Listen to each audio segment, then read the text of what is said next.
Hey guys, it's Kelly. I hope you enjoy my presentation. Colorectal cancer by Kelly Montgomery.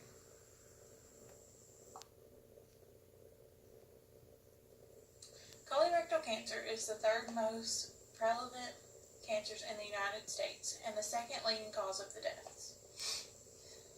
Sigmoid and rectal areas are the most common where the growths are found. 9 out of 10 occur in people over age 50, and 85% of colorectal cancers arise from polyps.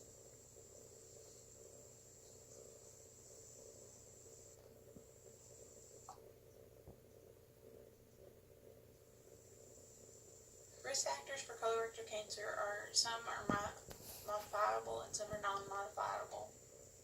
Some recent studies have shown different gene mutations. One's known as the Lynch syndrome. It's most commonly inherited.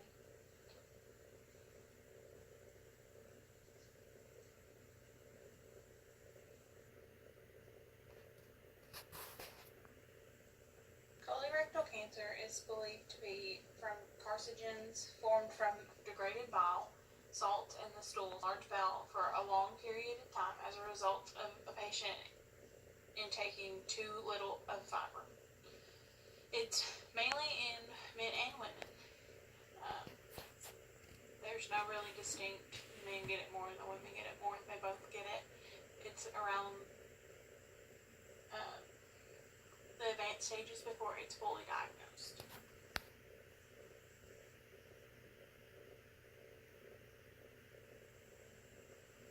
Rectal bleeding, as well as chronic blood loss and anemia, are a few of the most common signs of colorectal cancer. The rectal bleeding varies from dark to bright red, and then there's also changes in the bowel habits. It alternates between constipation and diarrhea. Constipation is more likely with the descending colon, whereas the ascending may have no change at all.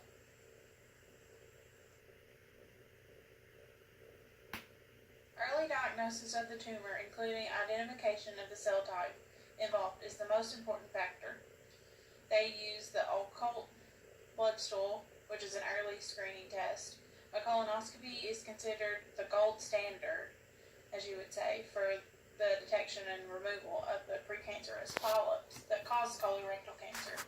And then they also recommend a CT to localize the location of the lesions and determine the size.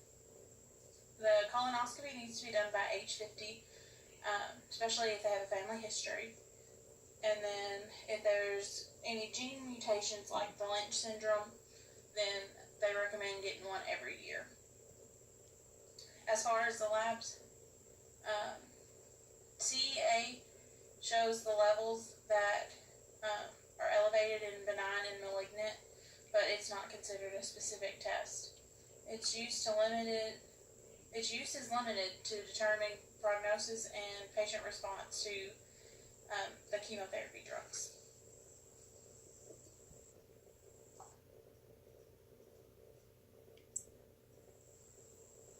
Radiation is often used before surgery to decrease the chance of cancer.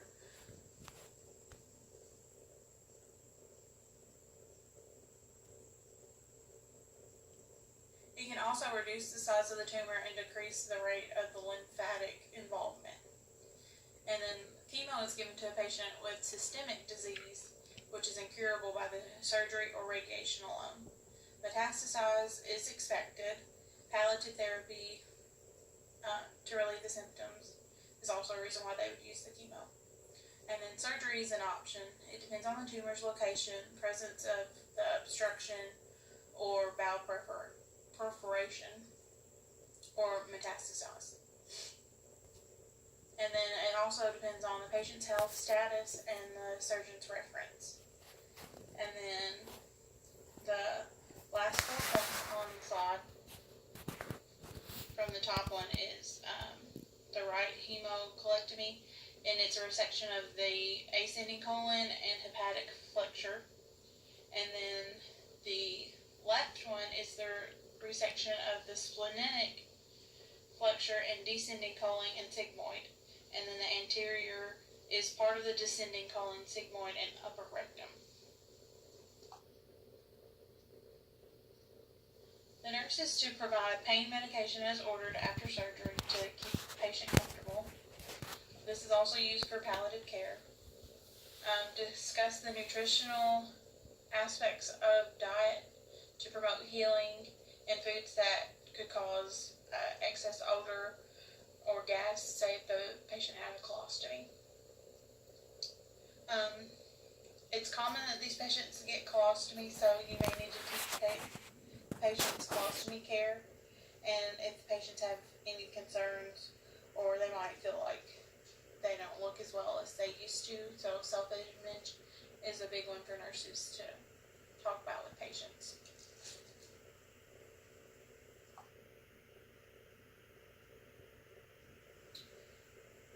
The patient will need to be prepared for a possible NG tube and a possible drain, and then most likely the patient will have a Foley placed. If a stoma is planned before, it'll have to be marked before the surgery. They usually give these patients antibiotics to try and help kind of sterilize the bowel before they go in and do any of these procedures. And they also need a bowel prep. Down below is examples of excellent preps, good preps, fair, and poor prep. And then the 8 tips for colonoscopy bowel prep.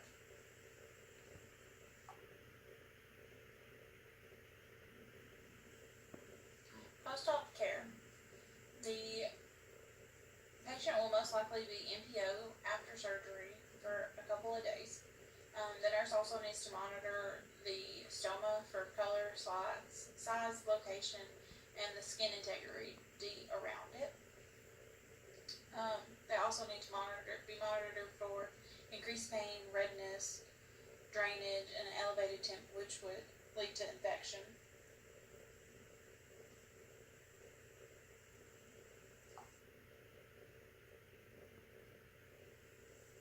Some complications are paralytic ileus, which is the most common one of surgery. Some of the signs are an increased abdominal burn, a distension, nausea, and vomiting. Necrosis is also a complication. The 2 pictures on the side are a healthy stoma and a non-healthy stoma, which is like necrosis. So a necrosis stoma would be pale and dusky to black, and you need to report all those complications to the surgeon.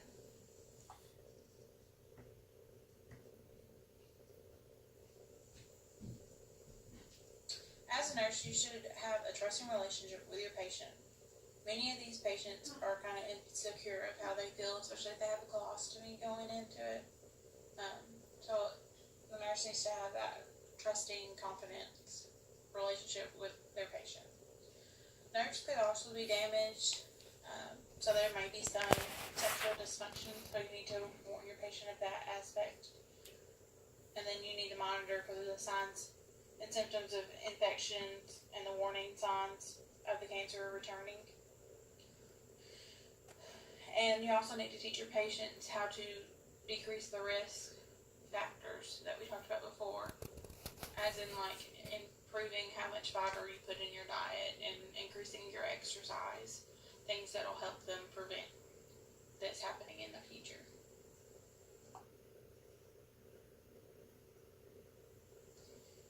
In the book, in chapter 56, the oncology chapter, which is page 2016, there was a study that was done in 2009, and it stated that 136,717 people were diagnosed with colorectal cancer, and 51,808 died from it. They also said that there was an estimated 71,000 new cases in males and 65,000 new cases in women, and the deaths in men were 26,000 and women were 24,000, and that was the third leading cause of death. I found these. They're on the PowerPoint on a website called cancer.net. It had a lot of information that was up to date, different types of cancer and what to expect, the different treatments.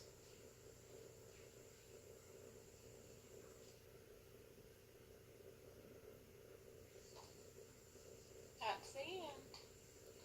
One of the reasons why I chose colorectal cancer is because my granddad had colorectal cancer in 1993 when I was a baby, and he survived from it, and the cancer ended up coming back and metastasizing all over his body, and he passed away when I was in high school.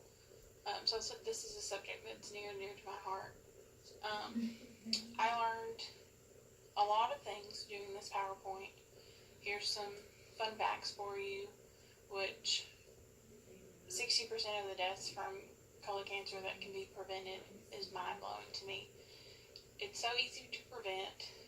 Go get your colonoscopies, go get checked, go watch out for warning signs. It's easy, it's simple, but so many people overlook it. There's two links below. The first one is a colorectal surgeon song, which is hilarious. I accidentally stumbled across it. If you watch anything, please watch it. It'll make your day. And the second one is a testimonial story of a firefighter that discovered he had colorectal cancer and he was in denial from it. Thank you.